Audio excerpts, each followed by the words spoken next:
ಒಂದು ಕಾಲದಲ್ಲಿ ದಕ್ಷಿಣ ಭಾರತದ ಹರಡಿದ ಹಸಿರು ಮೈದಾನಗಳ ನಡುವೆ ಒಬ್ಬ ವೀರ ಪುರುಷನ ಕನಸುಗಳು ಅಂಕುರಿಸಿದವು.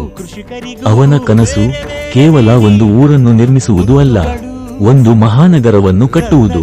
ಅವನ ದೃಷ್ಟಿ ಭವಿಷ್ಯದತ್ತ ಓಡಿತ್ತು. ಈ ಭೂಮಿಯ ಪ್ರತಿಯೊಂದು ಕಣ್ಣೆಲ್ಲ ಬೆಳಕಾಗಬೇಕು. ವ್ಯಾಪಾರ, ಸಂಸ್ಕೃತಿ, ಕಲೆಯ ಸಂಗಮ ಆಗಬೇಕು. ಕೆರೆ ತೋಡಿಸಿದರು, ಪಥವನ್ನ ಹಾಕಿದರು, ದೇವಾಲಯಗಳು ಆಕಾಶ ಮುಟ್ಟಿದವು.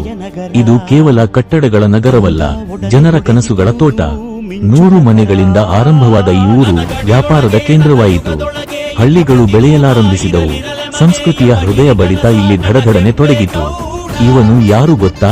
ಇಂದು ಭಾರತವೇ ತಂತ್ರಜ್ಞಾನ ರಾಜಧಾನಿಯಾಗಿ ಗುರುತಿಸಿದ ನಮ್ಮ ಮಹಾನಗರಕ್ಕೆ ಆಧಾರಶಿಲೆಯಿಟ್ಟ ಅದ್ಭುತ ನಾಯಕ.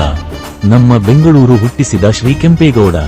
ಕೈಗಳನ್ನು ಎತ್ತುವುದು ಬೆಂಕಿ ಬೆಲ್. ಹೆಚ್ಚಿನ ಐತಿಹಾಸಿಕ ಹಾಗೂ ಆಸಕ್ತಿದಾಯಕ ವಿಷಯಗಳಿಗಾಗಿ ಚಾನೆಲ್ ಸಬ್ಸ್ಕ್ರೈಬ್ ಮಾಡಿಕೊಳ್ಳಿ.